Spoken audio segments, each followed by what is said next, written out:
NCERT का हमारा क्या है 8.2, ये लास्ट क्वेश्चन है 8.2 का। और इसमें सबसे बड़ा इम्पोर्टेंट ये है कि ये क्वेश्चन में सत्य असत्य बोलना तो आसान काम है, तुरंत हम बोल देंगे भाई आंसर आपका नीचे दिया हुआ है एनसीईआरटी में। अब बोल दिए कि फलाना क्वेश्चन 1 नंबर में सत्य है, दूसरा नंबर में असत्य है, जो भी है। मेन रीज़न इंपॉर्टेंट है, रीज़न को बनाना कैसे है, और रीज़न वो भी हमारा एकदम प्रॉपर हो। तो पहला क्वेश्चन क्या कर रहा है कि sine A plus B is equal to sine A plus sine B, मतलब अगर ऐसा हो तो ऐसा क्या लिख सकते हैं।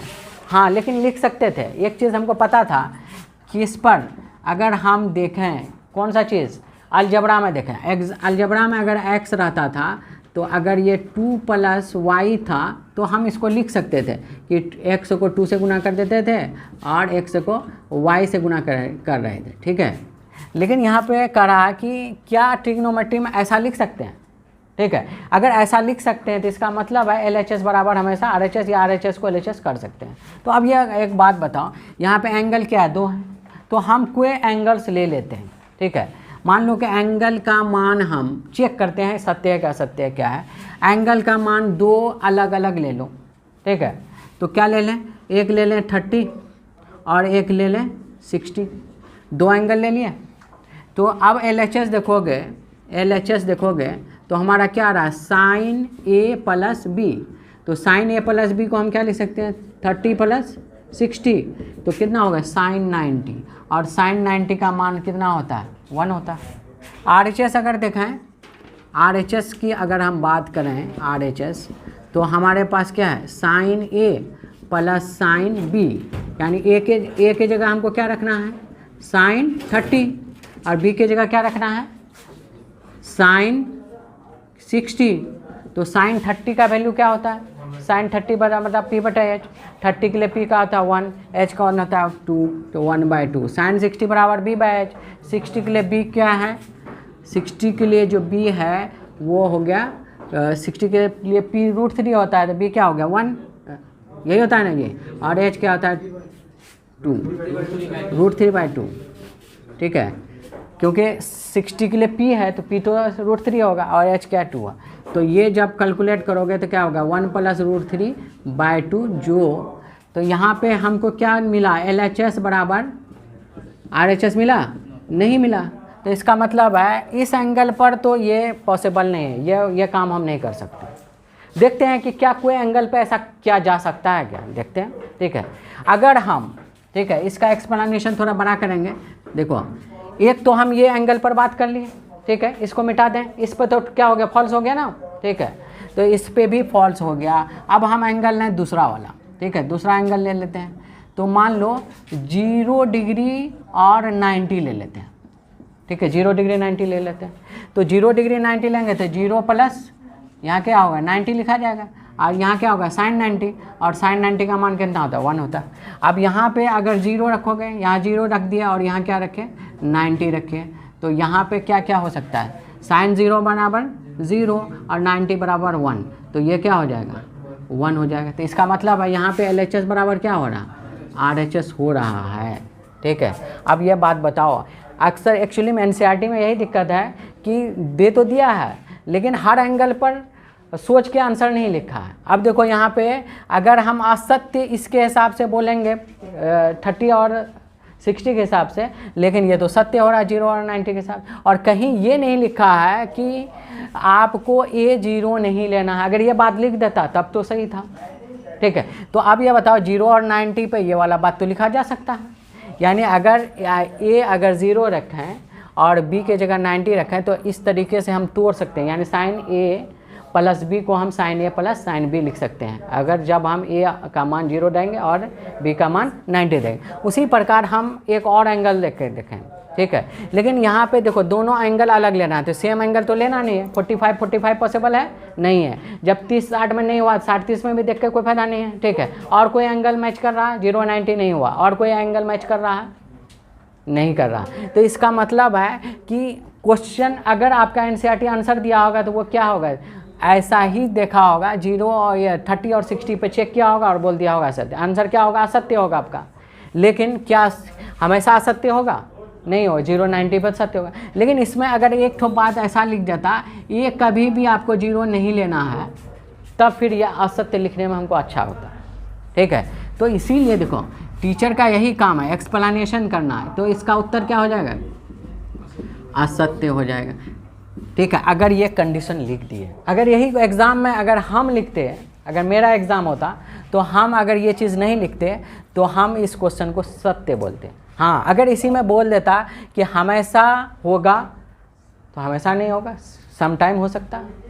बात समझ में, यानी कुछ ऐसे एंगल हैं जिसमें ये हो सकता, लेकिन जीरो और को छोड़ दिया जाए और कोई भी एंगल में पॉसिबिलिटीज़ नहीं होगा। क्लियर है, समझ में आया पहला क्वेश्चन। ठीक है, उसके बाद देखो इस क्वेश्चन में ये जो क्वेश्चन है इसमें एक्सप्लेनेशन को समझना इंपॉर्टेंट है, सत्य असत्य लिखना बहुत बड़ा बात नहीं है। ठीक है, अब देखो थीटा में वृद्धि होने के साथ साइन थीटा के मान में भी वृद्धि होता। ठीक है, देखते हैं क्या होता है नहीं होता। अब ये बताओ थीटा में वृद्धि का मतलब क्या होगा, 0, उसके बाद हमारा स्पेशल एंगल क्या होता है 30, उसके बाद स्पेशल एंगल क्या होता है 45, उसके बाद क्या 60, 90, यहाँ तो वृद्धि किया। अब इसका हमको क्या करा कि सर साइन थीटा में देखिए कि वृद्धि हो रहा है कि नहीं हो रहा, तो हम डालते हैं साइन 0 का मान क्या होता है। तो इसको लिखने का एक आसान तरीका हम बता देते हैं। अगर हमको लिखना चाहते हो कि सब तो वैल्यू लिखना है, इसको क्या करो, एक बार 0 लिखो, एक बार 1 लिखो, एक बार 2 लिखो, एक बार 3 लिखो, 4 लिखो। नहीं तो ट्रायंगल यूज़ करना होगा, तो ट्रायंगल तीनों ठो यूज़ करना होगा, तो टाइम ज़्यादा बर्बाद होगा। तो बेहतर है इस क्वेश्चन के लिए एक अच्छा टेक्निक बता दे रहे हैं कि 0 1 2 3 4 लिख दो और सबको डिवाइडेड कर दो 4 से डिवाइडेड कर दिए और इस पर रूट चढ़ा दो, रूट चढ़ा दिए। ठीक है, रूट चढ़ा दिए। अब देखो मान जो होगा वही उसका मान होगा। अब यहाँ 0/4 0 और 0 का रूट क्या हो गया 0, 1/4 क्या हो गया 1/2 हो गया, और ये क्या हो जाएगा √2/2 हो गया, और इसको सॉल्व करोगे तो क्या होगा √3/2 हो गया, और इसको सॉल्व करोगे 1।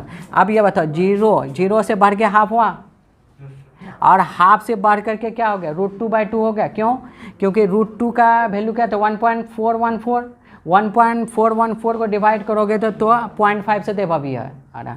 फिर इसके बाद क्या 1.73, तो 1.73 इससे बड़ा होगा और 1 तो इससे भी बड़ा है। तो मतलब अगर थीटा को बढ़ा रहे हैं तो हमारा क्या होगा मान भी बढ़ रहा है। तो ये क्या हो जाएगा, यहाँ क्वेश्चन क्या करा, थीटा की वृद्धि के साथ साइन थीटा के मान में भी वृद्धि होता है। हाँ होता है। ठीक है, तो इसको हम क्या लिखेंगे, उत्तर हो जाएगा क्या सत्य हो जाएगा। एक्सप्लेनेशन देखो, एक्सप्लेनेशन ही नहीं मिलता है, सत्य असत्य लिखने में बहुत सब लोग आगे रहता है, सब इंस्टीट्यूट के स्टूडेंट्स, हम टीचर का नाम नहीं लेते हैं, स्टूडेंट्स की बात करते हैं। ठीक है, अब कह रहा थीटा में वृद्धि होने का क्या कॉस थीटा में भी वृद्धि होगा, देख लेते हैं यहाँ पे भी।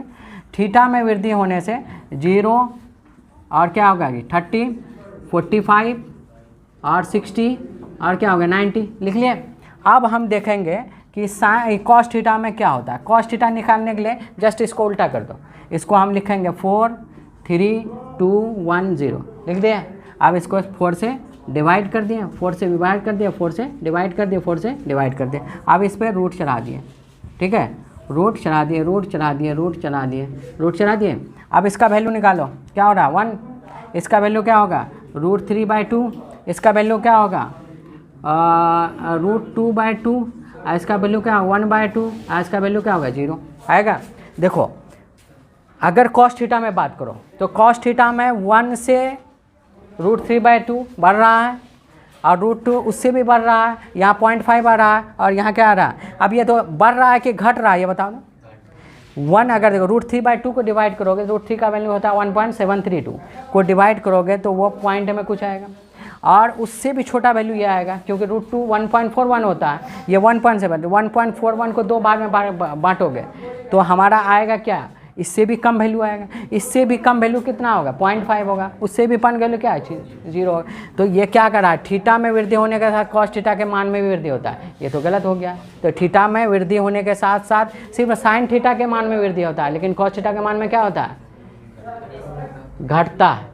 कॉस थीटा का मान क्या होता है घटता है। तो इसको ये इसके हिसाब से उत्तर क्या हो जाएगा असत्य हो जाएगा। बात समझ में आई, क्लियर हुआ। रीज़न को क्लियर करना बहुत ज़रूरी है। चलो पॉज करो। तो अब देखो कि हमारा क्या है कि फोर्थ क्वेश्चन है, थीटा के सभी मानों पर क्या साइन थीटा बराबर कॉस थीटा होगा। सभी मानों पर होगा, सभी मानों पर बात हो रहा, यानी हर एंगल पर बात करेंगे। तो देखते हैं एंगल पर, अगर हम थीटा 0 ले लें, साइन 0 का मान क्या होता है? 0 होता है। कॉस 0 का मान क्या होता है? 1 होता है। बराबर तो नहीं है, यानी 0 पर साइन थीटा जो है बराबर नहीं है। क्लियर है? अगर हम 30 पे बात करें, 30 डिग्री पे, तो साइन 30 डिग्री बराबर हो जाता है, कितना होता है? 1/2। और कॉस 30 की बात करें, √3/2, यहाँ भी नहीं होता, सभी पे तो नहीं होता।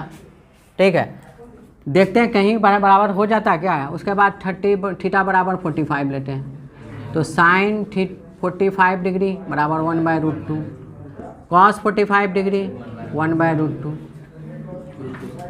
तो sine theta is equal to cos theta यहाँ हो गया।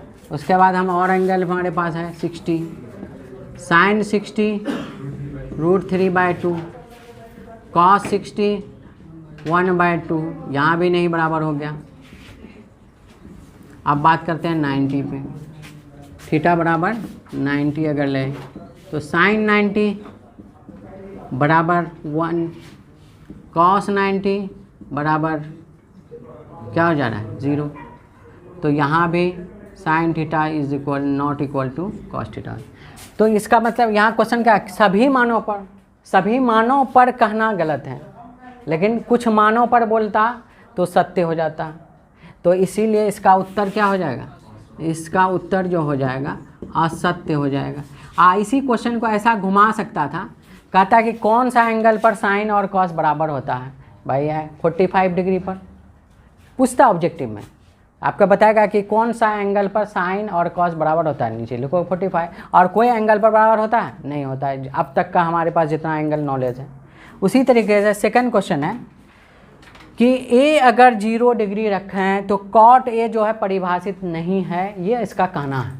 तो हम देखें तो कॉट ए, और ए के जगह रखना क्या है? 0, और कॉट 0 का मान क्या होता है? हमने कहा था 0 के लिए आप 0 वाला एंगल 0, ये 90 का 1, ये 1 होता है। कॉट थीटा बराबर क्या होता है? b/p। तो 0 के लिए b कौन है भाई? 0 के लिए b कौन है? क्योंकि कॉट थीटा b/p होता है। 0 के लिए p कौन है? ये है, b कौन हो जाएगा? 1 हो जाएगा। ठीक है, और 0 के लिए p कौन है? सामने वाला, ये क्या हो गया? अपरिभाषित। अपरिभाषित को भी हम हिंदी में दूसरे तरीके से बोल सकते हैं, क्या? परिभाषित नहीं है। तो इसका कहना क्या हो गया? मिल रहा है। तो ये उत्तर क्या हो जाएगा? सत्य हो जाएगा। बात समझ में आए? एक्सप्लेनेशन बहुत इंपॉर्टेंट है। ठीक है, एकदम एक्सप्लेनेशन को सही से कीजिए।